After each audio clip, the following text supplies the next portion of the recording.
Greetings, God's people. This is Sister Koswa, a coordinator with the E.D.U Coalition. The E.D.U Coalition stands for Education, Development, and Unity. Our purpose is to strengthen the Black community.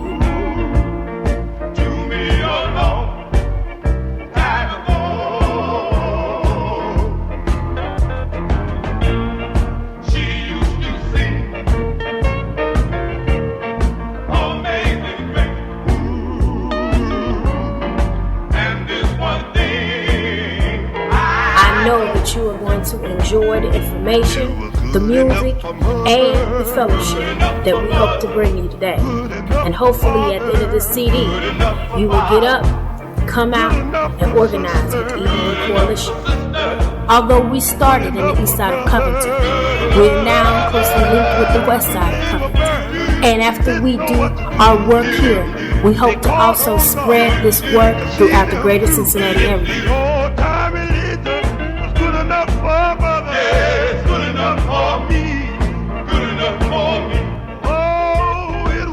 We would also like it to be known that the E.D.U Coalition is not a religious organization, and the purpose of this CD is not to convert anyone to Christianity. We have a strong understanding that many of our people are bound to the Bible, and much of our history is found in the Bible. So no longer can we let the devil divide us and stop us from doing the Lord's will. We are asking all of our people to walk like true Christians and take up their cross and seek the goodwill of their brothers and sisters. So go get your Bible, sit back and relax, and get ready to receive a strong message. Thank you and enjoy.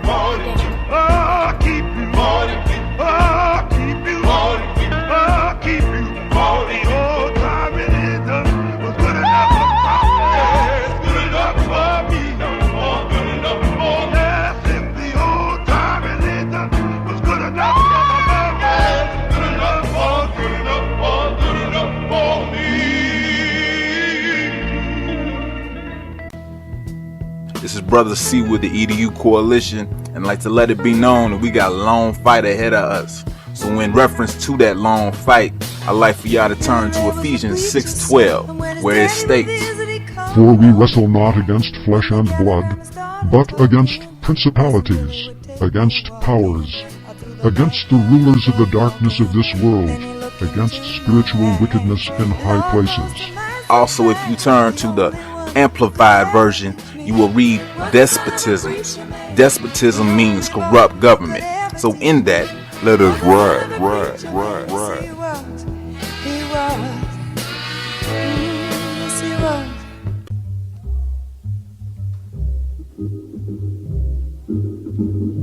I'm on my way to Canaan land. I'm on my way, oh, to Canaan land. On my way, Canaan land. Ooh, on my way, glory, hallelujah. I'm on my way. Well, I'm on my way to Canaan land. I'm on my way, oh, to Canaan land. On my way, Canaan land. On my way, glory, hallelujah. I'm on my way. I had a mighty hard time, but I'm on my way. I had a mighty hard time on my way. Mighty hard time, Lord, on my way. On my way, glory, hallelujah, on my way. Now if you don't go, don't you hinder me. If you won't go, please don't hinder me. If you won't go, don't hinder me. On my way, glory, hallelujah, on my way. I had to pray so hard, Lord, I'm on my way. I had to pray so hard, but I'm on my way. Had to pray so hard. E.D.U. Coalition.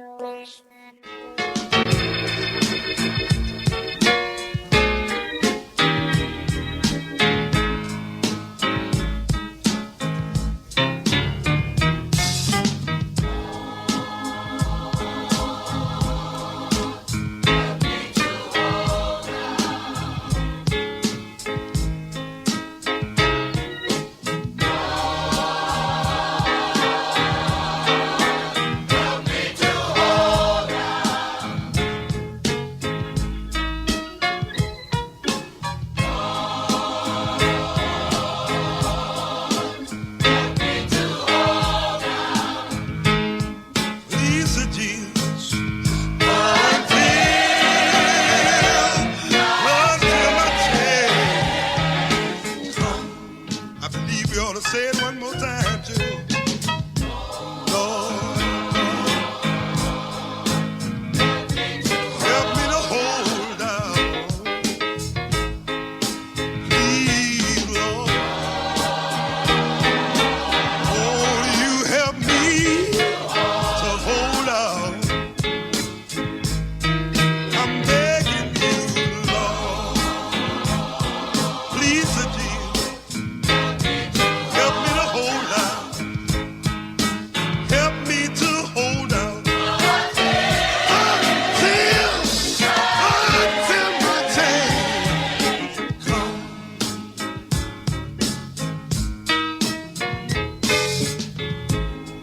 Lord, I need you to help me to hold out. Yes, I do. 'Cause the mountains are too high.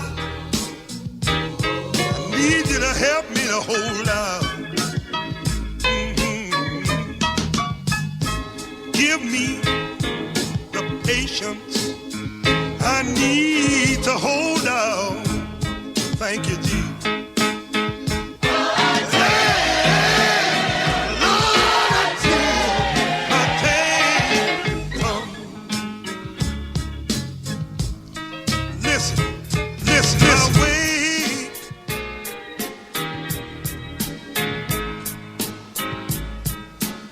What's happening, Covington? A lot's been going on the last 6 months, and this is just a review of some of the many challenges that we have taken on as a team. This review has been shortened and paraphrased for the purpose of maintaining our listeners' attention. If you are interested in working with the coalition, you can be fully briefed of our actions by calling 859-757-4421. First off, on June 21st, we had our town hall meeting at 9th Street Baptist Church. We feel that this was a successful meeting for cause of the acquiring of alliances and the cutting off of weak links. Through this purging process, if you will, many of our initiatives were made clear. Following this meeting/forum, various attempts and accomplishments were made to become highly informed on the mission at hand. For instance, on August 22nd, we invited the community out to the meeting that we had with Housing Director Aaron Wolf Bertley. Through this meeting, many residents of Jacob Price were given the opportunity to confront Mr. Bertley and ask him many questions concerning housing and the huge controversy in the moving vouchers. We also learned about the City of Covington's joint consortium, which combines forces of the once separated housing authorities. Other questions were posed as to why new Jacob Price residents were urged to sign a document stating that they would not request moving assistance for the unscheduled demolition of the Jacob Price homes. Also, what were Kelly Robinson's responsibilities of Welcome House? And do residents have to wait for a 90-day notice before they can move with assistance? Which takes us to another meeting, which was held by the Eastside Neighborhood Association. On September 6th, Model Group of Cincinnati's Vice President of Development, Robert Maley, was invited to the community meeting to answer questions. Through our research, we learned that Model Group is no stranger to so-called urban renewal of historical black areas, and residents were informed that they may play a role here locally as they did in Cincinnati's West Side. Now, through our research, we found that Robert Maley serves as a community liaison. In other words, a politician or someone with some kind of community relations experience. Now, contrasting from the info given by Aaron Wolf Bertling, previously stated, Bobby states that the residents could move before 90-day notices were distributed and still get moving assistance. This, stated as pure opinion of many, is a dastardly attempt to confuse residents for the purpose of disenfranchisement and the demolishment and displacement from their historical home of Eastside Covington. Now, Robert Maley states repeatedly that Model Group's initiative is to keep residents within the historical East Side. He also stated that Jacob Price residents have priority to the 20 to 34 buildings they currently own, which, by the way, were originally owned by Anawan. He also stated that because of tax credits used to renovate these buildings, they have certain restrictions and must remain affordable to 60% or more for 15 to 30 years, or their funding will be recapped.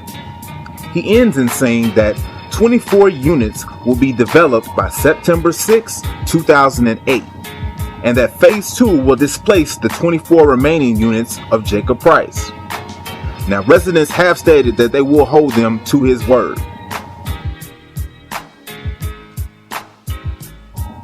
Now, when asked of Model Group's involvement in the West End of Cincinnati in building condos in 3C DC, he denied it. And when shown information from their website to the contrary, he bypassed the question. When asked if he knew of any information in regards of Newport and Brighton properties, he said he didn't know. We learned prior to this meeting that he personally serves on the Newport Housing Development Corporation Board of Directors, as well as the Washington Park Steering Committee, which currently has involved Cincinnati's 3CDC. Now, in speaking of Brighton properties, the E.D.U coalition most recently used its third eye and youthful curiosity to slide over to the west side, only to find out the same shit-crackery going down. As said before, the E.D.U coalition infiltrated 2 meetings held by the West Side Action Coalition that were founded to be highly disturbing. During these meetings, we learned of the targeting of specific homes on Banklit that were said to be involved in criminal acts and were problem areas. One of their members wrote several articles which also singled out black residents and excluded whites. Listen. Here are the locations of the Brighton properties. That's where I got the list, the original list. It is in this article. And I don't know where Greg got them, but it turns out that here's the issue, one issue that's been raised. The properties you listed on Banquet were all the properties that are inhabited entirely by black families. Whereas he left off the houses, but I mean, I didn't see any significance in it. Now they're suggesting that there was significance, and I felt certain that you would not deliberately pick black residents. After these meetings, the E.D.U coalition sent out the alert to the black community and invited them to WAC's next scheduled meeting. This is what many had to say that night. Truthfully, when you wrote the article, you should have known what you was talking about before you put it in. You didn't know, then you didn't check out that you don't put something that you don't know about. And evidently you just said you don't know. You're supposed to know what you talked about when you stick it in. Right, because and it shows that you wrote it. And you addressed my address, 1231 Banquet Street. Yeah. Yeah. And mine. So what you gonna do about your part? All right, tell me what's wrong with the story. It's fine. Right here. All these addresses here, people's here. And then none of us, no prostitute, you got no prostitute coming in and out of there. And ain't no boat. and you can get the police reports or whatever. And I know ain't none coming out. I know police in there, and Judy's and Hers and a bunch more in here.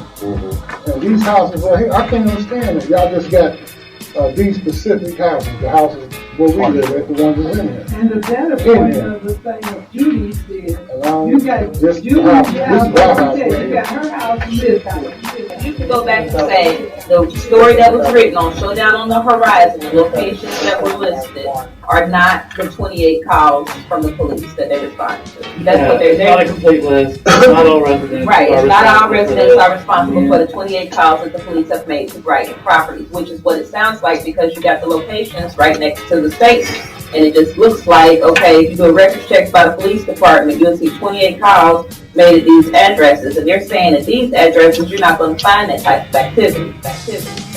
This is Brother C, signing off. Keep your eyes open. The E.D.U Coalition will do the same. Thank you.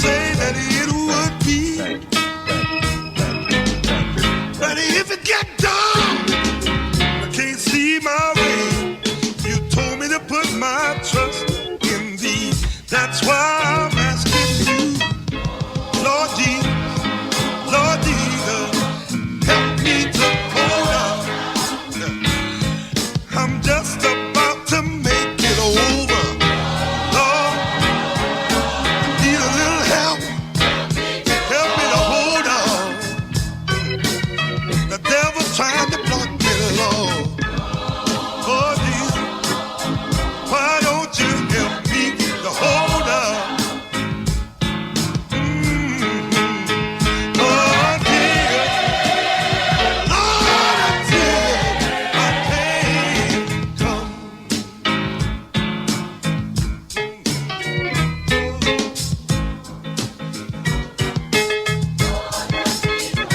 Jesus, help me to hold on. Feel I can make it, master. You help me to hold on. Hold on. Hold on. Hold on.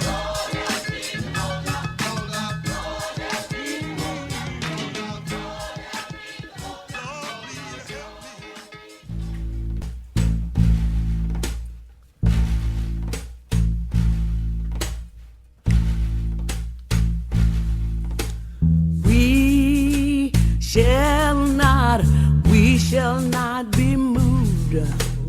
We shall not be moved like a tree that's planted by the water. We shall not be moved. We shall not be moved. We shall not be moved like a tree that's planted by the water.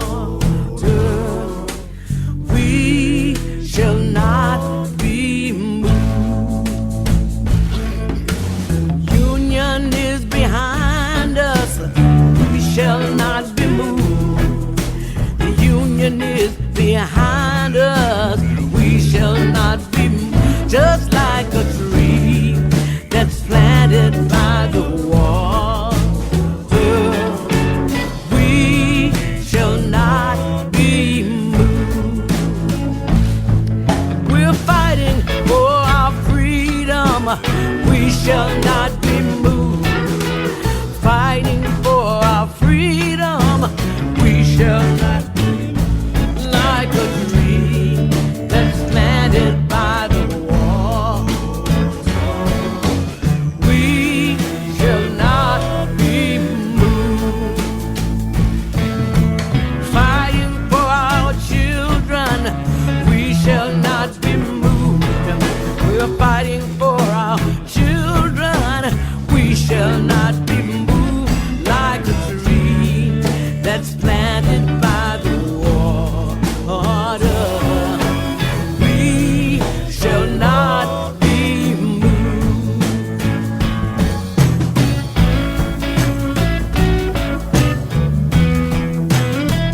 done all you can, and it seems like it's never enough.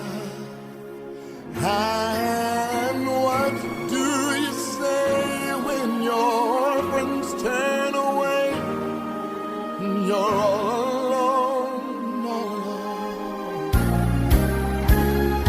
Tell me, what do you give when you're giving your all, and seems like you can't make it through?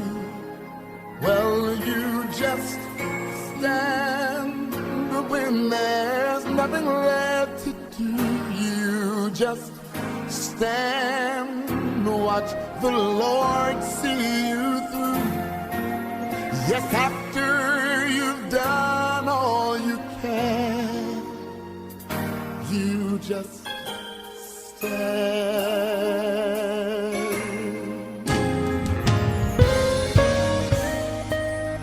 Unfortunately, but not surprisingly, the E.D.U coalition has been under attack since its inception in mid-June.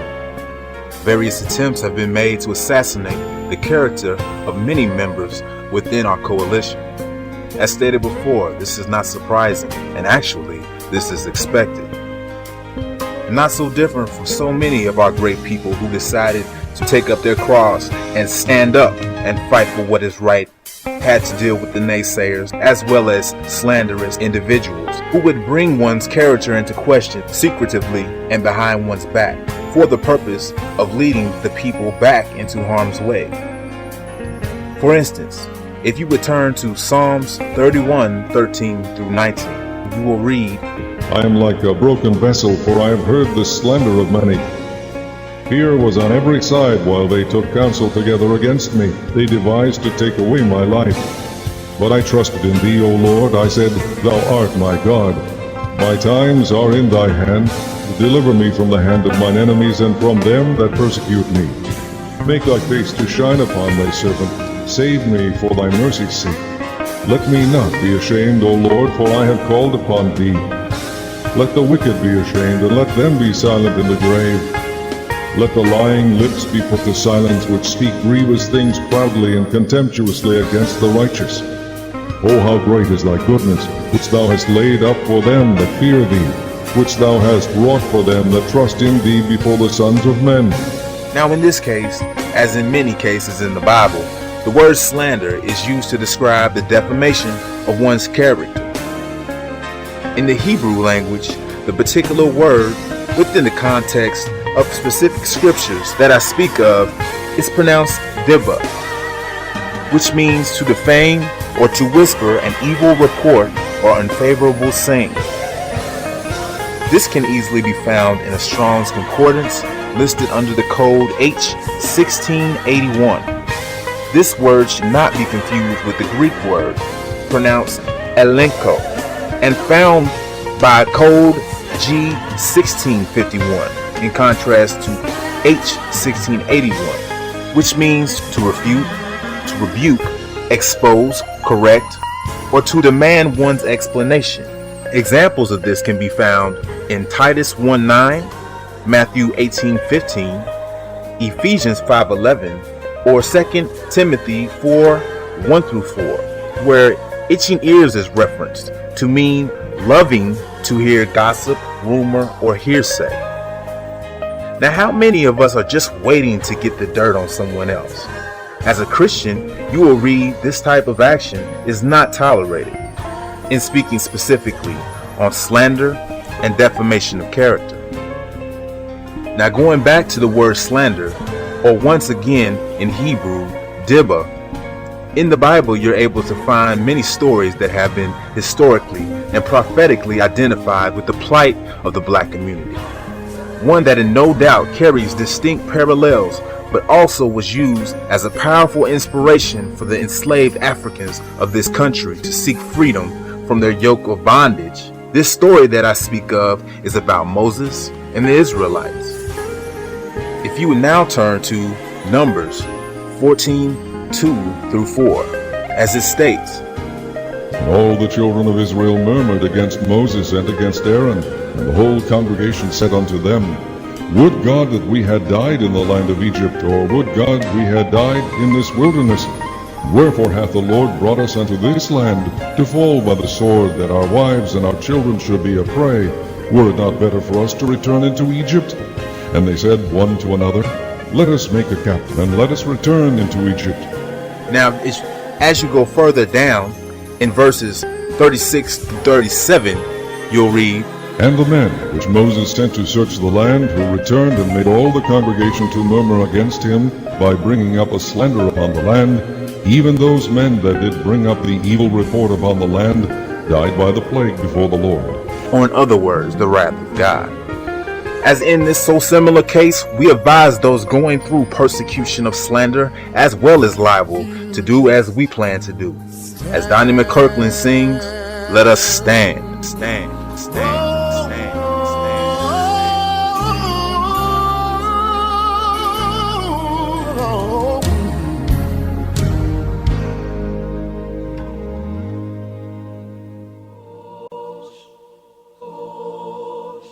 Somebody's calling my name. Oh, somebody's calling my name. Defamation of character is the term used to describe the act of making false statements or information about a living person designed to harm that person's reputation. There are two types of defamation of character: slander and libel. Slander occurs when the misinformation is spoken, while libel involves misinformation that's written or broadcast. If you are the victim of slander or libel, you can sue the perpetrator in civil court. In order to win your case, you have to establish that the information concerning you is false and that the act of slander or libel has damaged you in some manner. If the slander or libel is particularly serious, for example, if someone spreads a rumor that you have a criminal record or that you're a drug dealer, the court generally doesn't require you to prove that damage has been done, because the law recognizes that such accusations are harmful in themselves. You can sue a person for libel or slander for estimated actual damages, for pain and suffering caused by the defamation, and for punitive damages. In practice, public persons such as politicians or well-known media personalities generally don't enjoy the same degree of protection from slander and libel as private individuals. However, there have been cases in which celebrities have succeeded in libel lawsuits against newspaper or magazine publishers guilty of spreading false information.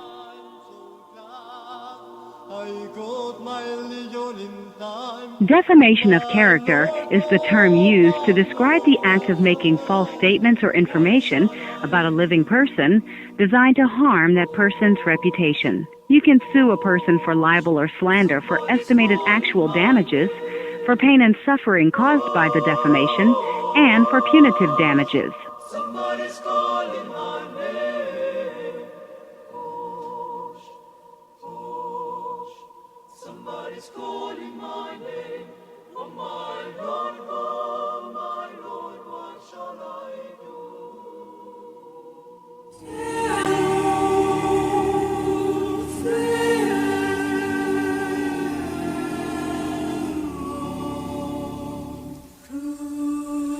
Let my people go.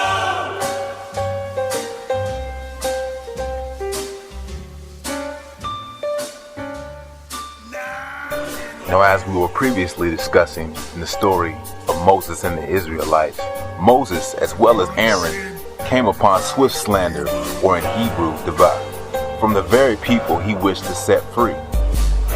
As said before, the similarities play out in the ongoing fight to liberation of our people today. Now, what is the utmost shame is the fact that it is not necessarily the whole of our people engaging in this act, but actually the so-called leaders of the church and community that persist to continue to defame our name. The so-called leaders of the church, that persist to continue to defame our names. This action would be considered justified if there was actually 1 ounce of truth involved within it, in which we would openly defend ourselves to remove that harm. But since the accusations are continuously slung in the dark, to what to us may seem as a plot to destroy our unity, we plan to continue to undertake the more difficult battles of freeing our people from this modern day slavery. And my question is, could we be making the same mistake as was made in Numbers 14, 2-4?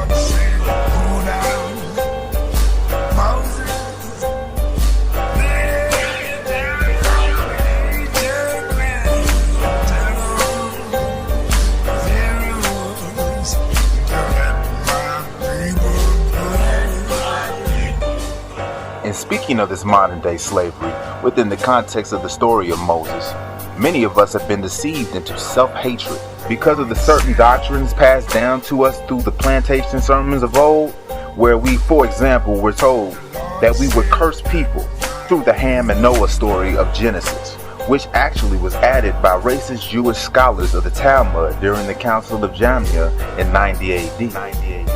I won't go further on that point, but I will add, because of our condition as black folks, which have been caused by our experiences here in this country, we must have strong discernment between slave doctrine and servant doctrine. During the days of when Moses was proposed to have lived, which would be about 1320 BC, these words would have been used interchangeably. And let us get it straight right now that slavery of the Bible and of the ancient past has no comparison to the chattel slavery of the American and European empires. If you read in the books of Deuteronomy and Leviticus, for example, slavery was a system of welfare and retribution and had distinct laws which protected servants from corruption that our ancestors endured during the Middle Passage, such as the acts of kidnapping, forced breeding, brutalization, and murder. Slavery was not usually enacted by force. In the most part, it was a consensual agreement between persons for a period of time. In other words, not lifetime.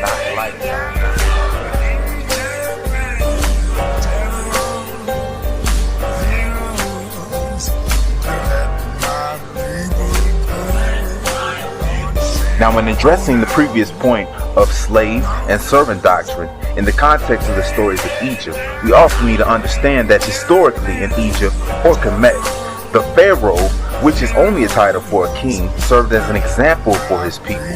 And he did just that. He served his people. And honestly, to have supreme love for someone, you must serve them. Now, when I say king, don't confuse this with King George or King James. They did not serve their people, they starved their people while they lived lavishly.